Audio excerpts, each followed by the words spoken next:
minutos máximo que estudiaremos la palabra del Señor. Cierren los ojos conmigo, por favor. Vamos a orar y pedir la dirección de Dios. Oramos, eterno Padre. Nuevamente aquí reunidos sus hijos, queremos invitarle a que sea el centro de nuestras vidas y del tema de esta noche. Que el Espíritu Santo sea derramado y que los que estamos aquí presentes en este recinto, más aquellos que en algún momento también podrán ver y escuchar el video, donde estén cada uno, Señor, sientan que el Dios del cielo les ama y que hoy nuevamente les hace la invitación a cada uno para que aceptemos a Cristo Jesús y así con Él la salvación. Esto queremos suplicarlo y agradecerlo en Cristo Jesús. Amén. Muy bien. Estaba en la lección de escuela sabática y me tocaba ser el maestro de jóvenes hace unos 10 o 12 años. Y la lección hablaba del concepto de libertad. Y antes de ir a la lección le preguntaba a los muchachos que estaban presentes en esa clase, les dije, para ustedes, ¿qué es la libertad? Y uno de los muchachos alzó la voz y dijo, bueno, libertad y ser libre implica que yo viva sin tener que darle razón de ser a nadie. Que yo haga lo que quiera y que nadie me esté preguntando. Yo les pregunto a ustedes, ¿ese es el concepto de libertad que hay? ¿Eso es libertad? Creemos que no. ¿Qué es libertad entonces?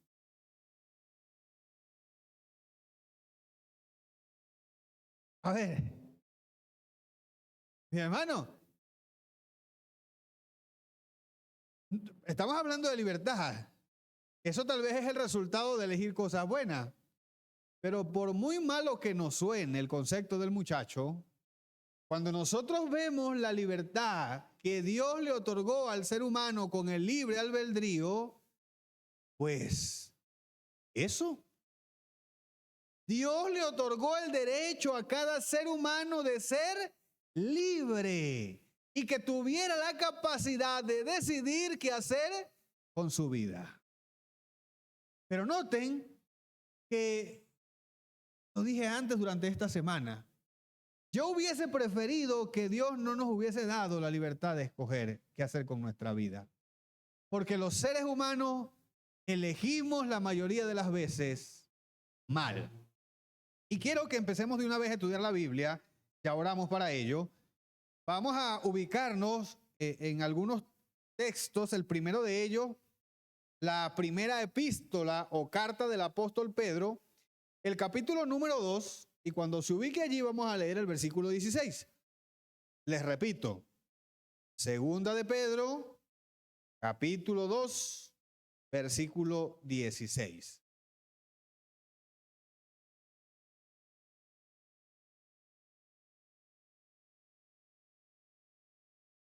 Perdón, es primera de Pedro. Sí, primera de Pedro, capítulo 2, versículo 16. Listo, lo ubicamos, lo tenemos ya, ¿verdad? Miren cómo dice la escritura allí. Como libres, pero no como los que tienen la libertad como pretexto para hacer lo malo, sino como siervos de Dios. Bien, mis hermanos. Ciertamente la Biblia una y otra vez nos repite que nosotros los seres humanos somos libres.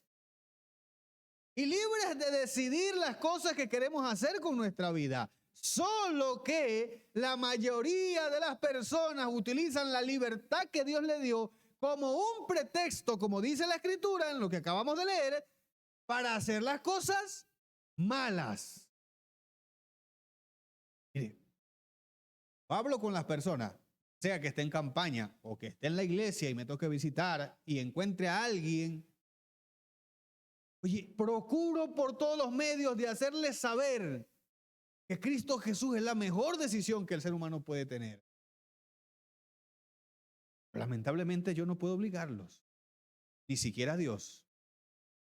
Y entonces, aunque ellos, la gran mayoría de las personas, creen, no deciden nada cuando dicen, bueno, yo me espero un momentico.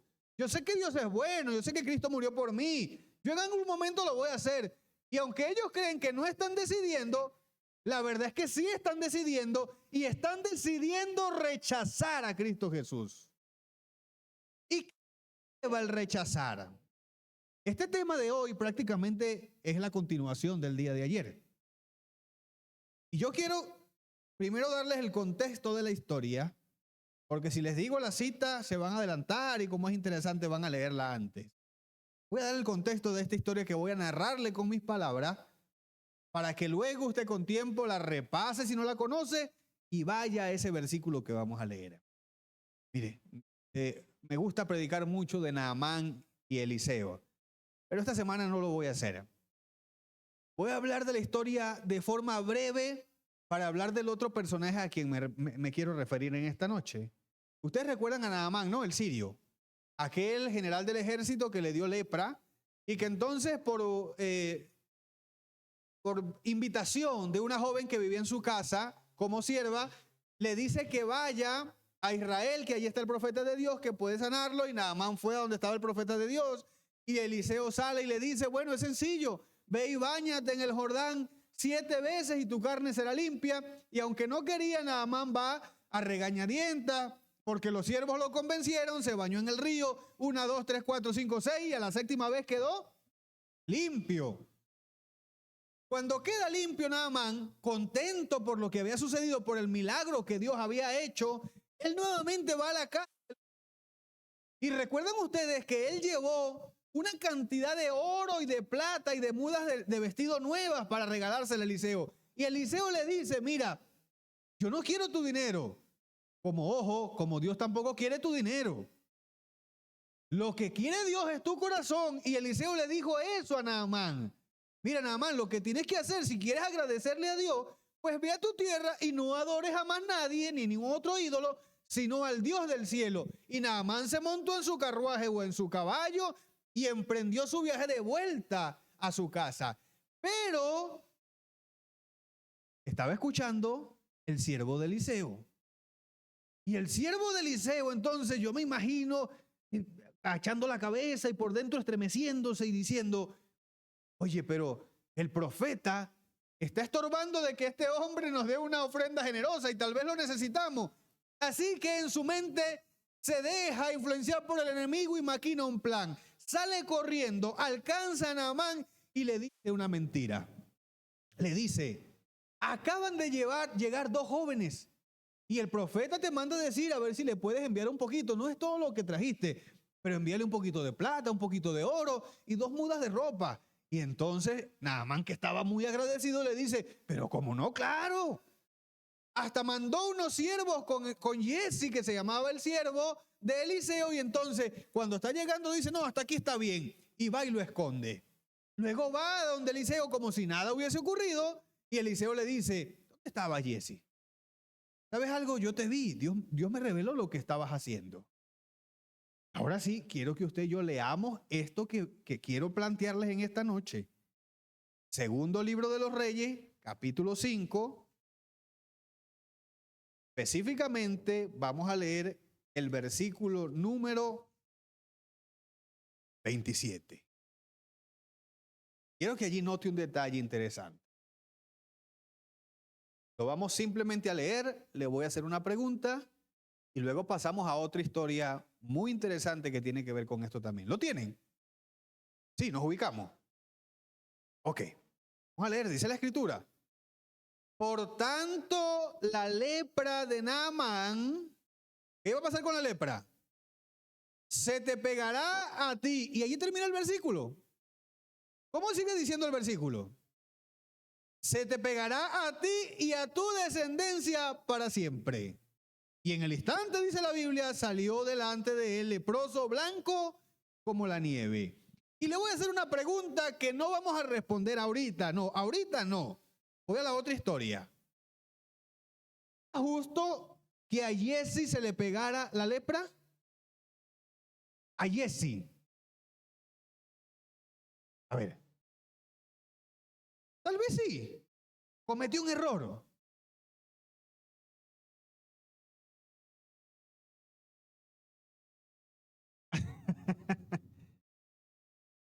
Puede ser, ¿eh? El asunto es que lo hizo escondida y lo hizo mal, lo hizo codiciando.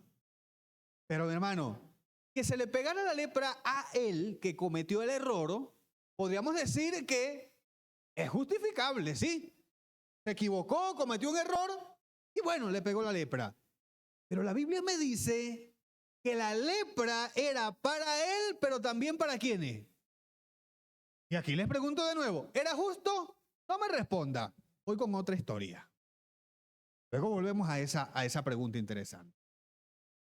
El libro de Josué, desde el capítulo 5, no lo busque que no lo vamos a leer todavía. Bueno, no vamos a leer ese. Les voy a dar el contexto de esta historia. Josué cruza con el pueblo el Jordán. Se encuentran con Jericó, la ciudad grande amurallada. Y Dios les dice, no se preocupen, yo les voy a dar esa ciudad. Y ustedes no van a hacer nada más que caminar alrededor de ella una vez por día durante 6 días. El 7º día van a girar sobre la ciudad o alrededor de la ciudad, no solamente una vez, sino que lo van a hacer 7 veces. Cuando terminen la 7ª vuelta en ese 7º día, van a dar un grito y cuando den el grito, la ciudad va a ser destruida y ustedes la van a tomar. Pero Dios le dice a Josué para que le transmita al pueblo un mensaje importantísimo. Todo lo que consigan en esa ciudad, como es la primera ciudad, todo el botín debe ser consagrado a Dios. Y el mensaje quedó claro, todos lo sabían. Ninguno pudo decir que no supo la orden que Dios dio.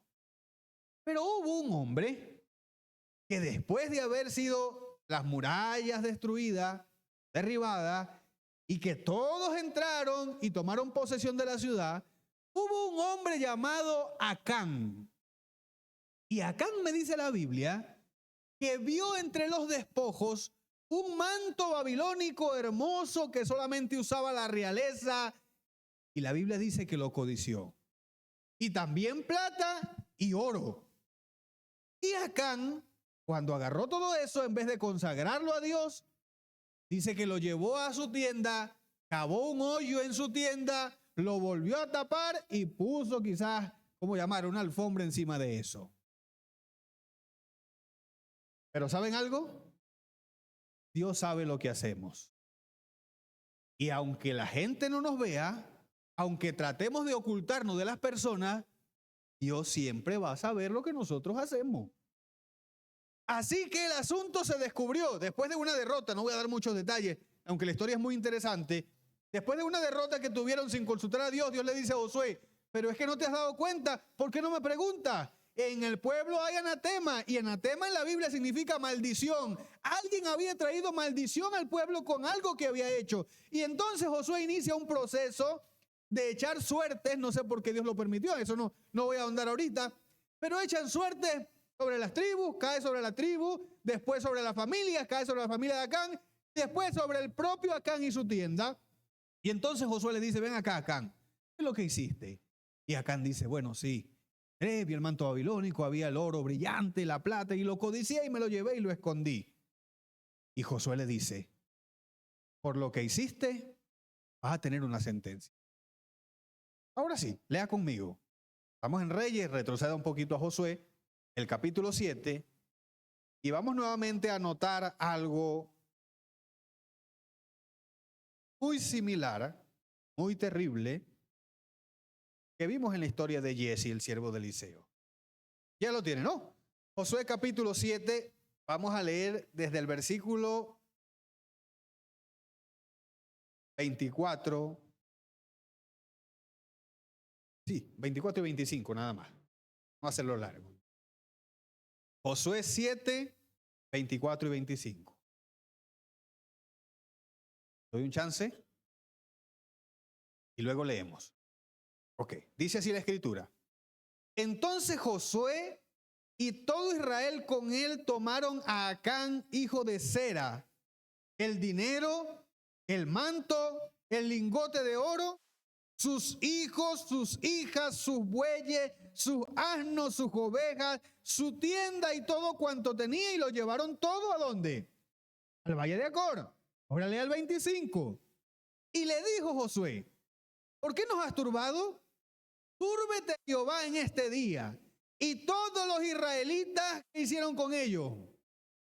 Los apedrearon y los quemaron después de apedrearlos. ¿Ok?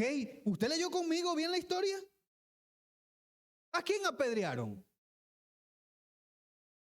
A Acán, a su mujer, a sus hijos y a los animales que tenían. Y ahora yo quiero preguntarte a ti, mi hermano, nuevamente, como te pregunté en el caso anterior que leímos. ¿Merecía Acán ser apedreado? Claro. Él sabía la orden y desobedeció a Dios de forma abierta y consciente. Pero ¿qué culpa tenía su esposa y los hijos de él? ¿Por qué tuvieron que ser apedreados? Aquí llegamos al centro de lo que estamos estudiando en esta noche. No creo que haya alguien aquí que pueda decir que por lo menos una vez en su vida no repitió esta frase. Esta es mi vida y yo con ella hago lo que se me da la gana. ¿Alguien no lo ha dicho jamás?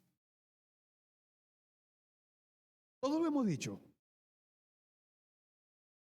¿Es tu vida? Tienes razón. Dios te dio la libertad para hacer con ella lo que tú quieres. Tienes razón.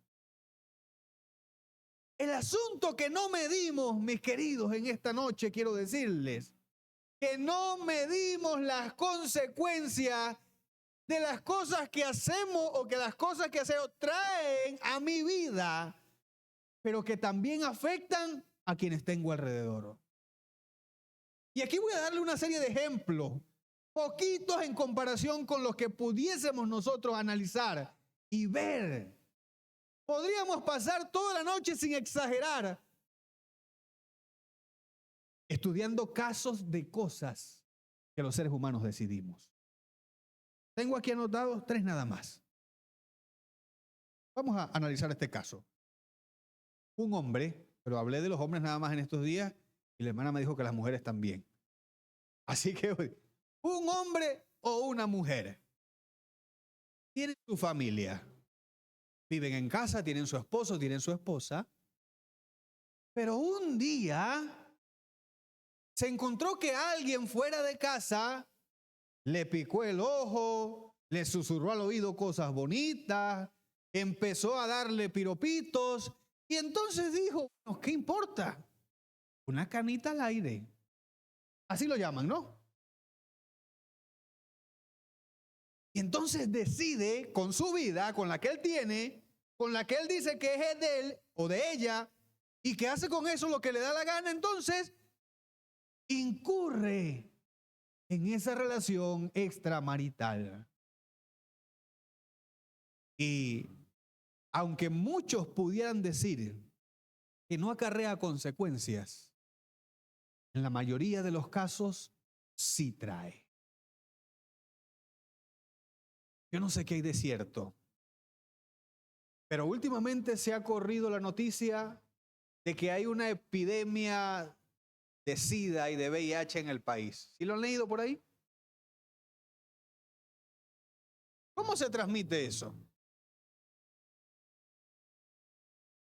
Sí, es una enfermedad de transmisión sexual. Y si uno de esos individuos, hombre o mujer, estuvo con esa otra persona y lo contagió, es justo, porque él decidió ser contagiado, es justo que sea contagiado y que él asuma ahora sus consecuencias. Pero ¿saben lo que ocurre? Que de inmediato no va a ir a hacerse un examen a ver si se contagió de algo. No, él volvió a su casa o ella volvió a su casa, nada pasó y que todo quedó en el olvido, entonces se lo transmite a su pareja. Y tenía culpa él o ella, inocentes de lo que había ocurrido, de que ahora se ha contagiado haciendo las cosas bien. No. Miren, ¿Cuántas mujeres no contagian a sus hijos de esas enfermedades también? Y yo esta noche, ¿tenían la culpa esos inocentes del error que cometió uno? No. ¿Y por qué son afectados? Vamos al otro caso. Vamos al otro caso. Un individuo, hombre o mujer, que tiene un vicio y que no lo deja por nada del mundo. Y la gente le dice, el más sencillo, para no ir mucho o ahondar en cosas más feas, el vicio del licor, que todos creen que es sencillo y que es lícito y que se puede consumir. Pero la gente le dice, no te hace bien. Pero como es su vida, nadie puede mandarla, entonces se la pasa en eso, ingiriendo licor. Pero entonces empiezo con el caso más suave. Entonces tal vez en casa hay necesidad para los hijos, aún hasta de comida, pero como le gusta el vicio, entonces gasta su dinero de esa forma, afectando a todos los que tienen casa. El caso más pequeñito.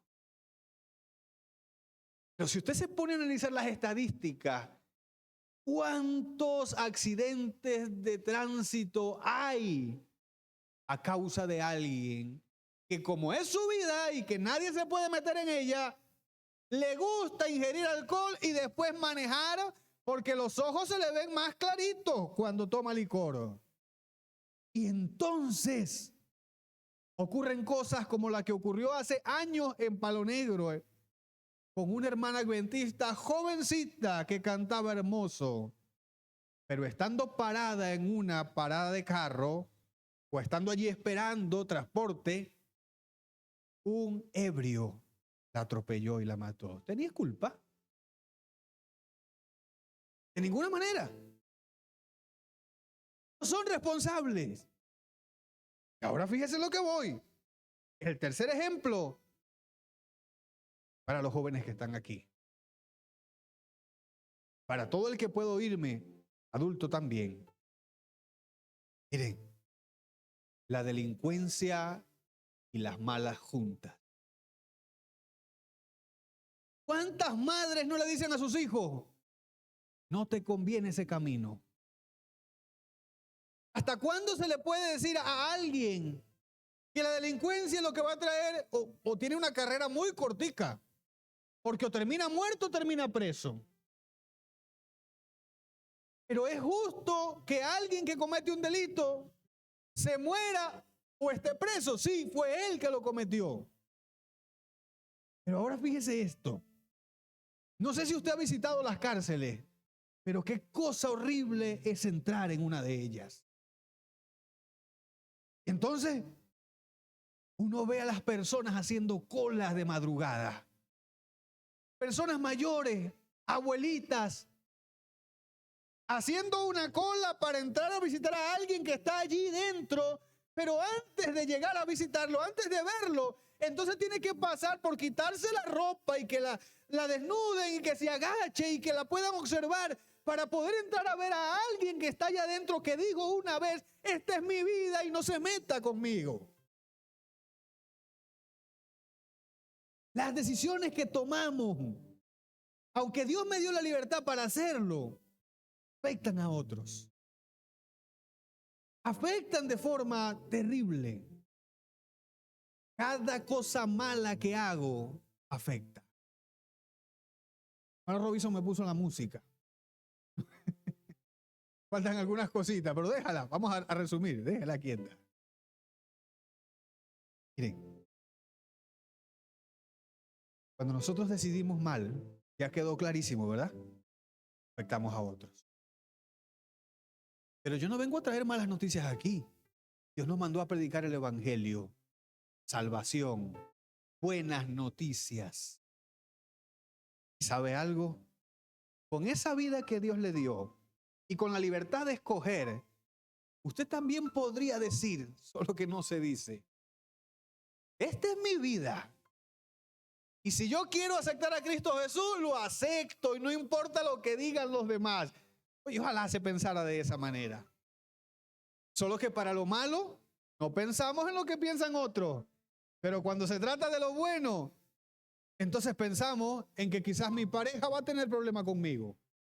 En que mis amigos ya no van a querer ser mis amigos. En que en mi trabajo me van a mirar mal o se van a burlar de mí. Pero cuando usted dice, esta es mi vida y tengo que escoger bien y voy a escoger a Cristo Jesús, entonces también influimos en otros.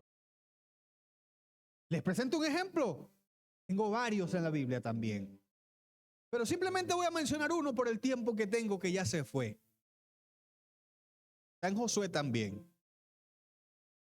Y vemos ahí, me parece irónico que en el pueblo de Dios este hombre llamado Acán trajera maldición al pueblo y a su familia, destrucción. Y como una mujer que no conocía aparentemente de Dios y que era una prostituta, entonces trae bendición a su casa. ¿Sí? Ya sabe la historia. Rahab vio que 2 espías entraron a Jericó siendo israelitas y les dijo, yo sé que Dios les va a dar esta ciudad. Yo creo en su Dios. Yo quiero ser salva. Y los hombres le dijeron, pues es sencillo. Por donde nos vas a descolgar, el día que Dios entregue esta ciudad, tú vas a descolgar ese mismo hilo o tela con que nos descolgaste y allí sabremos qué estar. La ciudad se destruye, ya lo estudiamos. Y entonces entran los 2 hombres y Josué le dice, vayan a donde está la mujer. ¿Quiere leerlo conmigo? No se movió de Josué, ¿verdad? Lo tiene abierto. Capítulo 6. Voy a leer ya para ir culminando. Dice así. El versículo 22 del capítulo 6 del libro de Josué. Mas Josué dijo a los 2 hombres que habían reconocido la tierra, entrad en la casa de la mujer ramera y haced salir de allí a la mujer y a todo lo que fuere suyo como lo jurasteis. Y los espías entraron y sacaron ¿a quién? A Rahab. Pero por favor lea conmigo, lea emocionado conmigo. Dice que además de Rahab, sacaron a su padre, sacaron a su madre, sacaron a sus hermanos y a todo lo que era suyo. Y te pregunto nuevamente, mi hermano, ¿quién en acciones que había hecho merecía ser reconocida para ser salva? Pues Rahab nada más. Los demás no habían hecho nada. Pero con la acción de una mujer, de decir, esta es mi vida, pero no la quiero como la estoy viviendo, decido aceptar al Dios de Israel. Decido aceptar a Cristo Jesús. Con esa acción suya propia de uno solo, entonces la salvación entró en su casa. ¿Fueron salvos? Papá, mamá y hermanos. Quiero preguntar en esta noche aquí. Creo que tenemos amigos hoy. Pero un amigo de los que está aquí en esta noche que puede decir, yo quiero que mi familia cambie y el cambio debe empezar por mí. Yo quiero aceptar a Cristo Jesús para que las cosas comiencen a ser. ¿Habrá alguno? ¿Habrá alguien de los amigos? No veo a nadie levantar la mano. Pero están los hermanos. Allá se levantó una amiga. Dios te bendiga. Yo sé la lucha que se siente estar allí y escuchar la voz de Dios, pero a lo mejor algo te impide levantarle. Qué bueno que te levantaste. Tienes familia, ¿no? Tienes familia. Dios te bendiga. Dios te guarde. Miren, sus familias no las conozco, no, de ninguna manera. Pero todas las familias tienen problemas, tienen dificultades. Pero hoy la solución puede llegar a tu casa con una decisión que puedas tomar. ¿Alguien quiere abrazar a la joven? Sí, allí, que no esté sola. Que sienta compañía. Eso Dios, muy bien. Miren, ojalá que puedas decidir por Cristo Jesús. Voy a orar por ellas dos ahorita en este instante. Pero voy a orar por el resto de los hermanos también. Porque tal vez sean los únicos en su casa que han aceptado a Cristo Jesús. No desistan. No desistan porque las bendiciones del cielo estarán en ese hogar por ustedes. Y si alguno de los hermanos quiere colocarse en pie, pues hágalo. Y vamos a pedir la bendición de Dios por cada hogar en esta noche.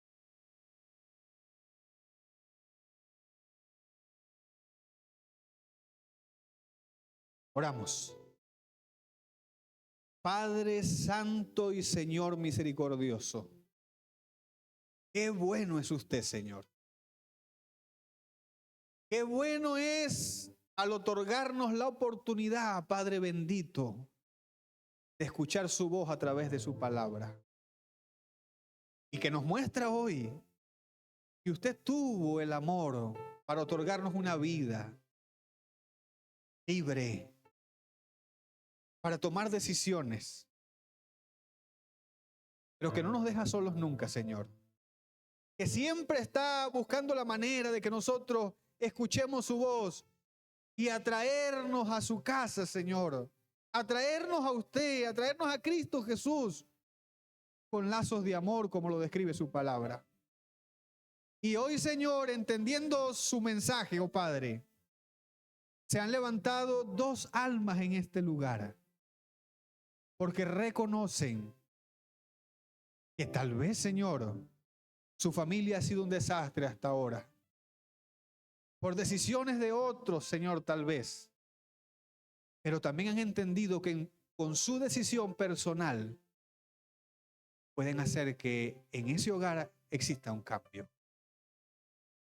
Que como la piedra que es lanzada en el agua, Señor, y crea ondas al expandirse ella, la decisión de ellas también puede afectar tal vez a papá, a mamá, a hijos, a hermanos. Bendígalas de forma especial, Señor. Que entiendan que levantarse hoy es un primer paso. Que el paso definitivo es decirle al Señor, me entrego en bautismo. Padre, y también se levantaron mis hermanos. También tendrán sus luchas, Señor. A cada hogar representado, bendígale en esta noche.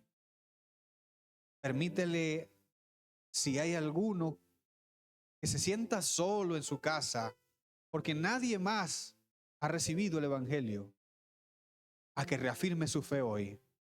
Y a que le diga al Dios del cielo, en este hogar vivo yo, que mi testimonio y mis bendiciones, Señor, también alcancen a los que viven en esta casa. Dejamos, Señor, en sus brazos de amor en esta hora.